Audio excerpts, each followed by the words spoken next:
Hey everyone, this is Stacey Lindis from Podcast PD, a proud member of the Education Podcast Network, just like the show you're listening to right now. The opinions expressed are those of the individual host.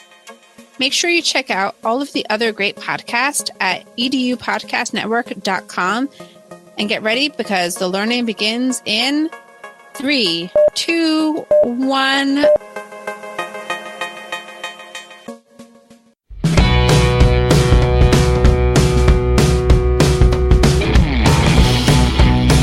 Welcome to the Google Teacher Tribe Podcast, your source for the latest news on Google for education, tips, tricks, and teaching ideas you can use in class tomorrow.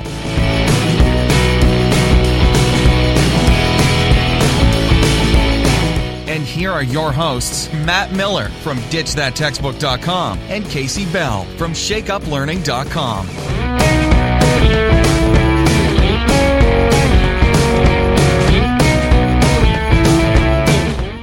Hey Tribe, I hope everyone is enjoying this beautiful spring weather that we're having, or hopefully you're having some beautiful spring weather. But we had some pretty important googly things that happened not too long ago. We had Google I/O, where they announced all of the super cool stuff that's coming out, all the things that, make your jaw drop and make you really just want to buy all the newest stuff, right? Well, there was something interesting that happened during Google I/O, and I'm not sure if you've seen the video, but they had a Google Assistant actually make a phone call on behalf of a person, make a hair appointment on behalf of a person, right? Like they had the entire conversation. Now, this was recorded when they played it on stage, so I have my doubts on how great it's working just yet, but I was pretty impressed with it. I mean, the fact that the AI system could analyze the conversation. They even had a little in there. And, it sounded like just having a conversation with a person to book a hair appointment. Yeah. How great, Kasey. How great would it be if you didn't have to make those phone calls in your regular everyday life? Oh, you have no idea. Like I am I will pick places because I can make appointments online. I hate talking on the phone, and I don't have time to do it, and I don't have time for appointments like that. So I really would love it if I could have my Google Assistant take care of that for me. Yeah, I can't tell you. I mean, I'm just like everybody else. I know there are times when I have to make a call to customer support or something, and I dread it because I know it's going to be 20 to 30 minutes or more of my life that I will never get back. So if we can automate some of this stuff, oh my goodness, I am totally all for that. This is definitely a game changer for me. It totally is now. I'm sure there's some people out there who think that this is totally stripping the entire personal touch of the world and face-to-face interactions and things like that. But hey, making a hair appointment, I'm okay with that. I would rather express my humanity through more personal ways than just making a hair appointment. Yes, for sure. Actually, I don't come to think of it. I don't have to make hair appointments. My razor takes care of that for me in the morning. But for other things like that, definitely. So yes. Well, you can have a whole other conversation with your Google Assistant, I'm sure, about tips for shaving your head. Right? Yeah. Exactly. That's right. So anyhow, these are, more of those cool things that we keep seeing come out related to Google, and just in technology in general, it's so hard to keep up with everything. And we know that, probably for you, much like it is for us, summer is a good time to get caught up on some things. And there are always some really great professional learning opportunities in the summer. And so Kasey and I wanted to highlight some things that you can do this summer to improve your craft, to learn some new things, to get some new ideas. And so that's what today is all about. And of course, we've got some pretty cool Google News and updates. There's a couple of things in here that I think you're really going to love. We do have some great feedback from our listeners and some blog posts to share. So, Kasey, shall we get started? Let's go.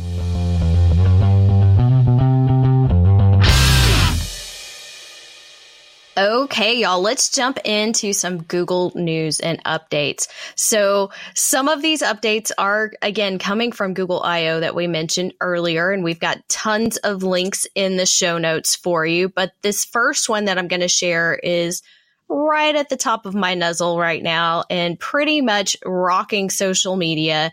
We now have the ability to create Google virtual reality tours. So it's called Google VR Tour Creator.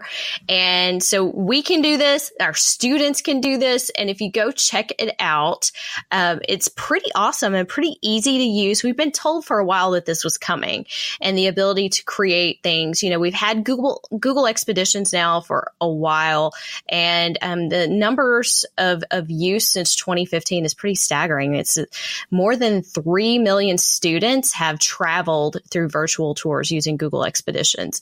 So now that they're introducing Tour Creator, this is going to enable students, teachers, and anyone who has a story to tell to make a VR tour using imagery from Google Street View or their own 360 photos.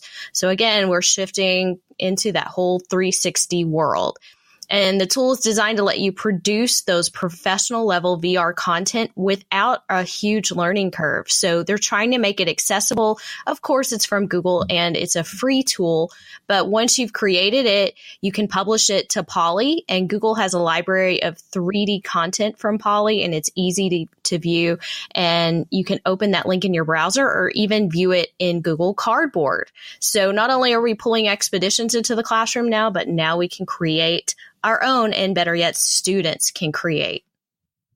Oh, this is so cool. This is where I've been hoping that AR and VR would go, and I knew that it would eventually, is that we would be able to start creating within virtual reality and augmented reality. And this is so awesome. I know I've heard a handful of teachers asking, you know, I see all of this cool stuff we can do with Google Cardboard and everything, but how can I make my own? Boom, here we go. So it's going to be exciting to see how this rolls out into classrooms. Now, the next thing I want to talk about has to do with this thing called Google Lens. So Google Lens has kind of been around for a little while, and now it's getting a little bit of a boost. And basically what Google Lens does is it lets you use your camera to take a look at things in the world around you and then do things with the images that you see through your camera. So some of the things that you can do with Google Lens include using your camera to look at some text, and then you're able to actually copy and paste that text from the real world into your phone. And then you can even take a look at some of that text and do a quick Google search based on it. There's just so many cool things that this is allowing us to do. It allows us to do searches with the images that we're seeing in real life. And it even will highlight, you know, Google Lens is always looking at that image and will highlight things that it recognizes that it can give you more information on. So just another way, again, we were just talking about virtual reality. This is more like augmented reality, where it's overlaying some things on top of the real world. And it's just so cool to see how we're able to get more information at our fingertips faster, and this way in such a cool visual way. Yes, I love this. And I love the ideas behind using the augmented reality pieces and bringing that together. So I'm really excited to see where that goes and ways that we can use that in the classroom. So building on VR, AR, you know, we've got stuff talking to stuff. We've got all kinds of crazy stuff going on. But Google, the keyword blog, they put out a post a few weeks ago called The 13 Ways You're Using AI in Your Daily Life. And I didn't want to skip this one because it's pretty fun. And a lot of people don't realize that AI and machine learning is behind so many things that you're already using, and it's making them smarter.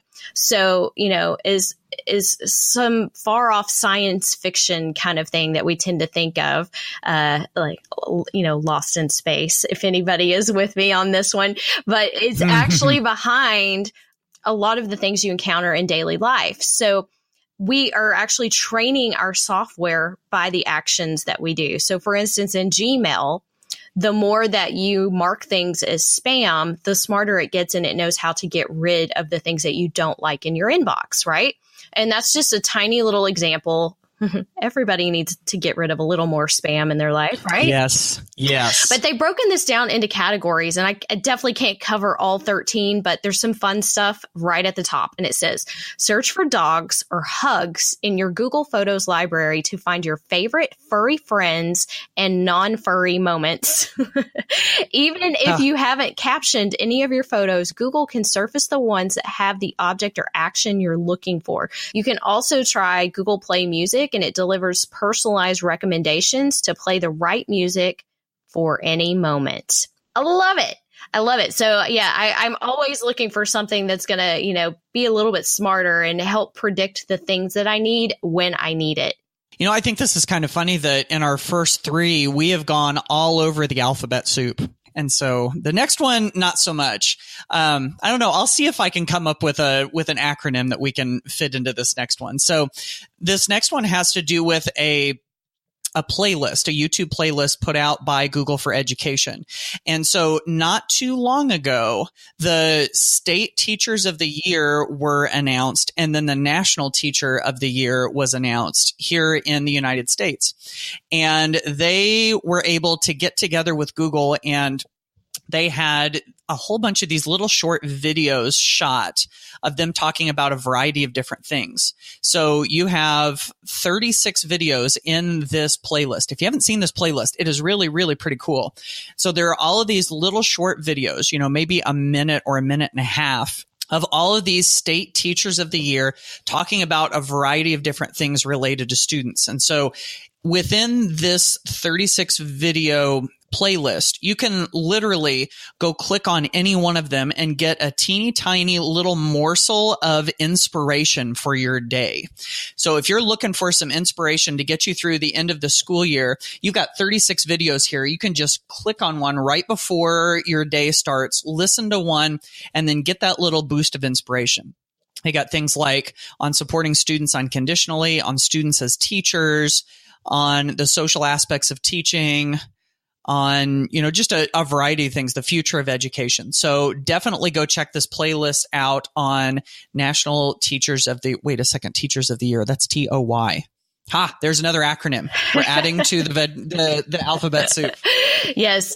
So this is a great playlist. I'm even thinking of using Shuffle, and, you just want one tiny little inspiration first thing in the morning. So these are anywhere from a minute to a minute and a half. They're tiny little snippets that, can give you a big boost, especially this time of year when a lot of teachers really need that extra boost to cross the finish line.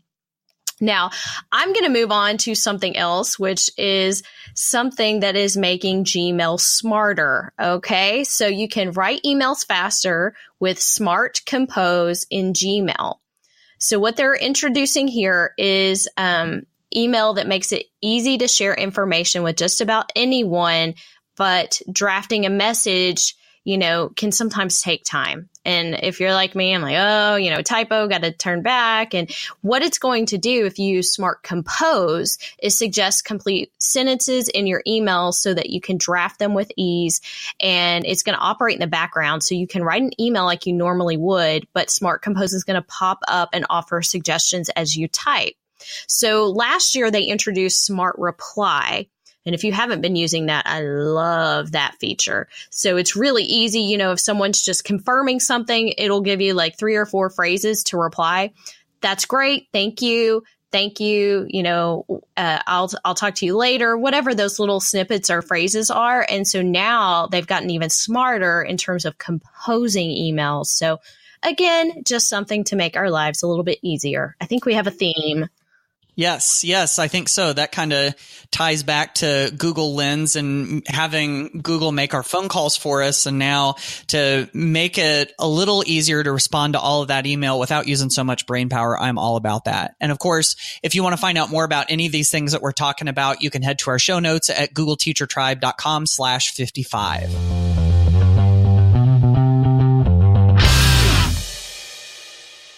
Well, tribe, summer is almost here, at least in the northern hemisphere. Summer is almost here. And once the hustle and bustle of the school year comes to a close, so many of us look to that time to be able to do some of the things that we just couldn't do when our busy, hectic, action-packed lives were going on in the classroom and in the school. And so for so many of us, we will take a little bit of our time. And this is the thing that I love about the education profession, is that we will take some of our own free time to go to teacher conferences, to pick up some books, and to do some professional learning to hone our craft, to get better at what we do, just because we love it that much. And we want to, create the best opportunities that we can for our kids. And thankfully, there are some really, really great professional learning opportunities over the summer that you can tap into in a variety of different ways. And so we wanted to touch on some things that have our eye, some things that we are paying attention to when it comes to professional learning. Guess what? One of the items that I am most excited about on this list, guess where it takes place? I bet it's in Texas. I do play a little bit of favorites with my home state here, but you're going to be there too. I'm so excited. Yay! I'm hashtag super excited. Hashtag super excited. Yes. So Matt and I are going to be at the Texas Google Summit on May 19th in Kyle, Texas, and we are delivering a keynote together. Oh, I know. This is going to be so much fun. What do you call that? Is that a duet, a dual keynote? How do you phrase that? A tandem keynote. Tandem keynote makes me think of a tandem bicycle, like we're both riding on a bicycle built for two. There's a song that goes with that, I think, too. Oh, Lord, we're not riding a bicycle onto stage, but now, hang on. But we are excited to be doing an event together, and delivering a keynote together is going to be super fun. So Texas Google Summit is of course in May, but it's still at the top of my list of some of the things I'm looking forward to this summer. Yes. Yeah, me too. And by the way, if you can't make it to that, on May 19th and afterwards, if you follow the hashtag on Twitter, the TxGoo18 hashtag, the Texas Google Summit, then you can kind of follow along with the things that are going on there. And of course, Kasey and I will be sharing wildly on Twitter when it comes to that. And so another one that I'm looking forward to that is coming up this summer is something that's being put on by a friend of mine. It's this thing called the Strobel Summit. So in the winter, in December, I put on something that I called the Ditch That Textbook Digital Summit. It was in December, and it had these, it was a free kind of like online conference for teachers where you could get free professional development credit. And it still blows me away how much people love stuff like this. And I thought that December was a great time to do that because we had a little bit of a break in between semesters. And then my friend Kim Strobel, who also does presentations and works with teachers, she's throwing her own summit in the summer. And so that's going to be coming up in July. And so we've got a link in the show notes for that at googleteachertribe.com/55. She's got a variety of presenters. I happen to be one of them. So if you want to hear me talking about ditch that homework, then you can definitely tune into that. So I think the easiest way to find it is just to do a Google search of Strobel Summit. So that's STROBEL, Strobel Summit, if you want to go check that out. That sounds like super fun. Although it's not in Texas, it still sounds like something you can that watch it. This, come on. Just kidding. I go everywhere. Right. So I just like it when I can get you on my own turf. So as some of the people who listen to the tribe have said, they think I have influenced you. So that's true. It's very possible. So I want to give a shout out to my computer science teachers. So there is a really cool conference that's put on every year, the CSTA Conference, and Google is hosting some very special events at this conference to promote CS First and machine learning in the classroom. So some of the things that we've already been talking about today, it is July 7th through the 10th in Omaha, Nebraska. And they're doing some hands-on sessions and workshops to help you learn all about the CS First curriculum and how to use all of those different machine learning types of tools in the classroom. So if that happens to fit your niche or you're interested, go check it out and go visit the great state of Nebraska. Yeah, absolutely. And that one's got a hashtag also. You can go to hashtag CSTA 2018 to kind of follow along with that one from afar during July. And speaking of hashtags, we've talked about the Texas Google Summit where Kasey and I will be presenting and how they have their own hashtag, and the CSTA Conference that has its own hashtag. I know, especially when I very first got started on Twitter, I was blown away at all that I could learn just from the comfort of my own home by following along with conference hashtags. And in the summer, there seems to be no shortage of education conferences, teacher conferences all over the place. And they don't even have to be in your own country. You can follow along from these internationally too. And so, of course, one of the biggest ones, especially when it comes to technology in the classroom, is the ISTE Conference. So the ISTE Conference happens every summer. This year it happens to be in Chicago, which is only like 3 hours from my house. So I'll be hopping in the car instead of hopping on a plane to go to this one. And I remember years ago starting to follow along with the ISTE hashtag on Twitter, and I learned so much, and I met so many new people digitally, some new people to follow along on Twitter. And it was a great way to build my PLN and to do my PLN professional learning network, and to do some professional learning from the couch. The hashtag that goes right along with ISTE is hashtag ISTE18. So that's ISTE18. And so that's going to be in the end of June, somewhere in the ballpark of the 24th through the 27th, although there are events before and after. So that's one to definitely watch. And I always like to watch my Twitter feed from all of the people that I follow in education. I watch my Twitter feed during the summer to see if I can pick up on other conferences that are going on so that I can kind of like virtually peek in and learn some things from those conferences too. I love it. Before I had the privilege of attending so many of these big conferences, that's exactly what I did. I would follow the hashtag, and sometimes you can get even better information because somebody's summarizing it for you, right? Yeah. And having that at your fingertips is great. So, and I believe Matt and I are part of a little bit of a smackdown at ISTE. I believe so. Correct? Yeah. There's definitely going to be some Google related. Down. So we will be sharing all of that. So even if you can't attend, you should know that Matt, myself, and Eric Kurtz are doing a smackdown, and it's being moderated by Vicki Davis. So, we're going to have some fun, and we promise that even if you can't be there in person, we are definitely going to share it.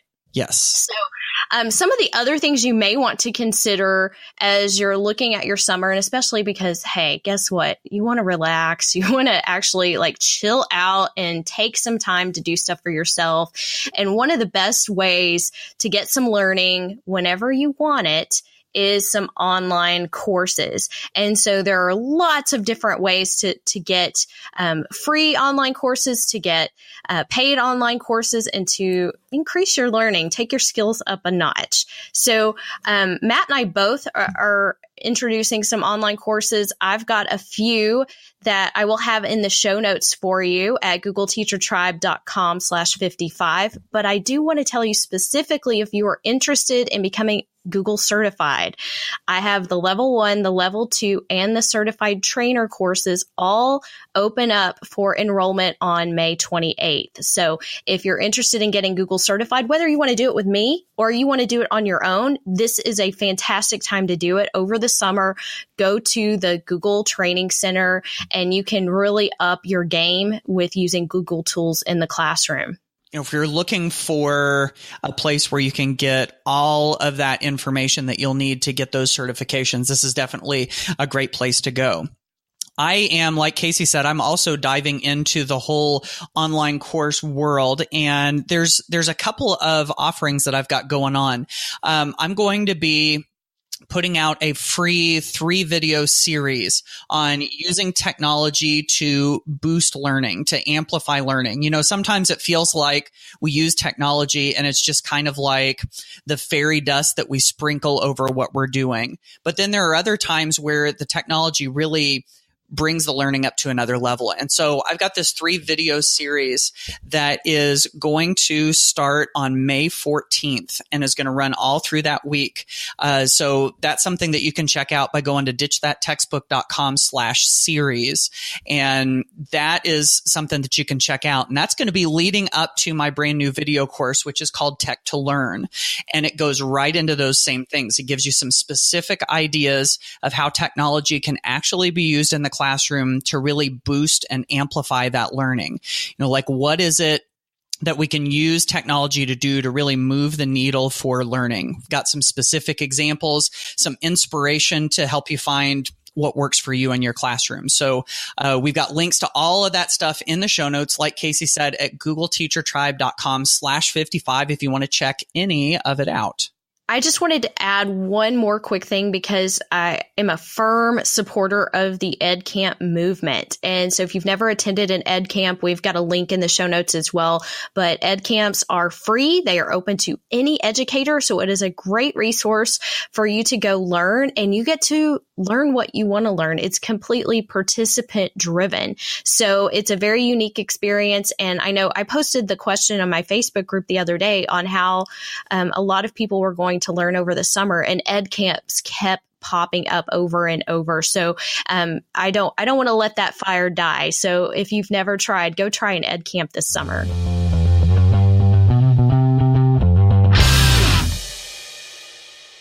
Okay, y'all, let's move to my favorite part of each episode, feedback and shares from the tribe. So we always have lots of fun questions and ideas and things that are shared with us via email, through the voice messages on our website. And we have some fun stuff to share today, don't we? Yes. Oh, absolutely. We've got some really good stuff. In fact, to kind of kick this off, we had talked about animated GIFs in an earlier episode and about how you could integrate those with Google tools. And so Nancy Green left us a comment on the googleteachertribe.com website. And she said, for the teacher who asked about creating animated GIFs, tall tweets might be an option. It allows you to easily create animated GIFs from Google Slides. And so, of course, I had to go check this out. And so since I've received this, I've been kind of watching this tutorial video on it and checking out some information. Haven't actually made one myself, but what it looks like it's a pretty cool thing, is that you can create slides on Google Slides. And then you use tall tweets, which you can find at talltweets.com, to create an animated GIF from the slides in your Google slide presentation. And you're able to select which slides go into the animated GIF, what order they go in. Do they go forward? Do they go reverse? Do they go in kind of a mixed up crazy order?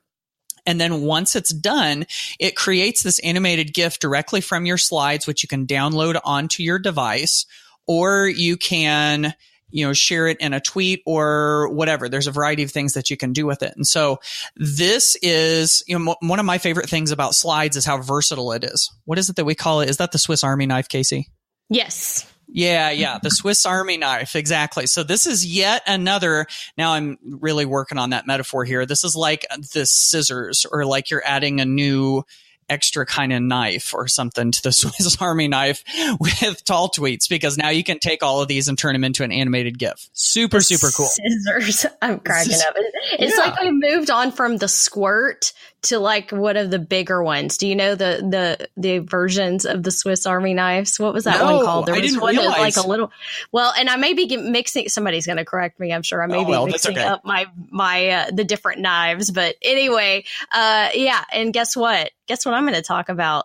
What's more Google Slides. Yes. Yay! So back in a previous episode when we talked about Google Docs add-ons, Matt shared the Docs Secret add-on that lets you hide text and then reveal it. And everybody was really excited. That's a lot of fun, and there's a lot of neat ways you can use that in the classroom. And just the other day, I had a question from Carly Black, and she's like, hey, can you do that in slides? I'm like, I don't know yet, but because of add-ons, I thought surely there might be a way. Well, the same day, I stumbled upon a post on Pinterest, of course, from Erin Flanagan, and she had a post on how to do this in Google Slides. And it doesn't require an add-on, although it does require some nifty little image tricks. So I'm going to do my best to explain this via audio, so it's really hard, but she has a video in the post that will walk you through each step. But essentially, the basics are write your text and create some sort of shape, whether that's just, a circle, a box, whatever it is, in the same color as the text. And then you're going to bring in something cute, like a magnifying glass or something to use that as your reveal tool. And what you do is you manipulate the arrangement, the order of the things that are shown so that you eventually get the letters on top. And if you lay the magnifying glass just on top of the letters, her magnifying glass had some white transparency to it, so you could actually see part of the text. So it was almost like a little mystery that you had to solve. Anyway, it's a really cute idea and a really fun way, again, to use Google Slides in the classroom. Yeah, absolutely love that. And of course, feel free to check any of these out. We've got links to all of this at googleteachertribe.com/55. Kasey, did you realize there are so many different kinds of Swiss Army knives? I'm sorry, you were just talking and I was totally looking at the classic and the rally and the escort and the signature light and the mini champ. And there's one with nail clip. I just need to stop. I'm going to totally... Yeah, it's the Leatherman that I was thinking of, the Leatherman Squirt, because I've bought that knife for my dad before. Nice. Okay, there you go. See, folks, where else are you going to get talk about Google tools and real Swiss Army knives and the Google Swiss Army knife all in one episode? You're welcome.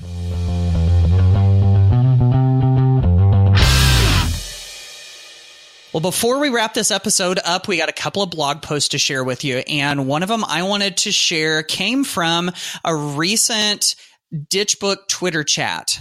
We have these Twitter chats on Thursday evenings at the Ditchbook hashtag.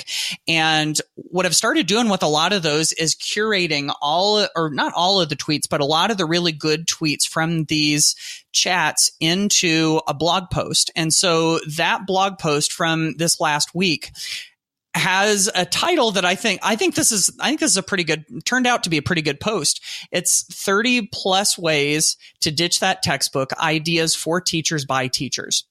And we were running a little bit of a giveaway for some books and t-shirts and stuff like that. If people would contribute a way that they used ditch as in like the acronym that goes with my book, where things are either different, innovative, tech-laden, creative, or hands-on.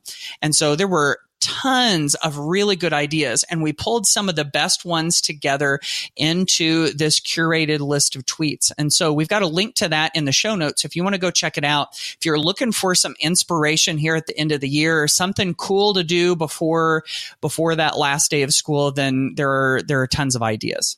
And you just gave us one more idea for summer learning, right? Twitter chats. Yeah. So, summer is a great time to jump into some of those Twitter chats. And don't be fooled. They are not all the same. And I don't mean that by content, but I mean some are slow, some are fast, some are unbelievably fast. And you can find one that fits your needs. And of course, I have one more little thing I want to share from the blog. So this one is for those of you working on certification level 2. So if you want to be a Google certified educator level 2, I created a document that you can download of challenge tasks that mimic the tasks that you have to complete for the exam. So I get asked for these a lot, and usually I only put these in the course, but I actually made these for free out on the blog. So it will tell you exactly what you need to do. You know, there's a little example. So if you need to go try something like create a blog in Blogger and tell you exactly what to do, those are the types of tasks they give you to complete inside this testing domain. And sometimes they can be hard to replicate when you're trying to study for an exam that's hands-on like that. So hopefully these challenge tasks will help a few of you up your skills and get ready for that exam.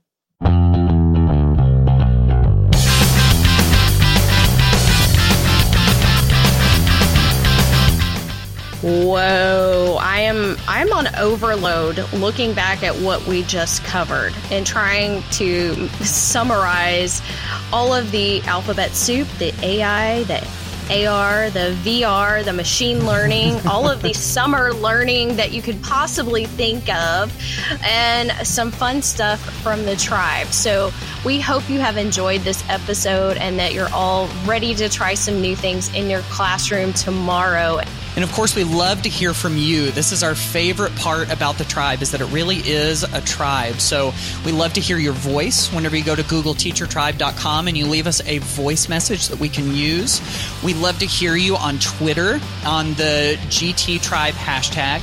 We love to hear your comments about the show and all the different episodes at googleteachertribe.com. And we especially love to hear from you whenever we get to see you face to face, you know, at an event or if we're ever in your area. So please do keep in touch. If you love the show, feel free to leave us a review and a rating on Apple Podcasts or wherever it is that you get your podcasts. So we love staying in contact with you. And guess what?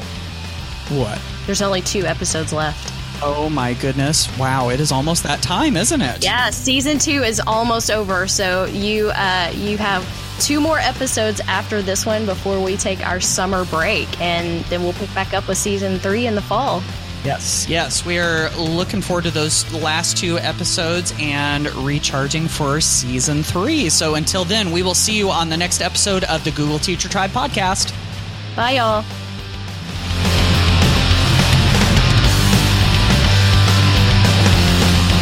Thanks for listening to the Google Teacher Tribe podcast. Keep up with every new episode by subscribing on iTunes, Google Play, or Stitcher, and by visiting googleteachertribe.com. Get in on the conversation on Twitter by using the hashtag GTTribe. Until next time, keep harnessing the G Suite power, and may the Googles be with you.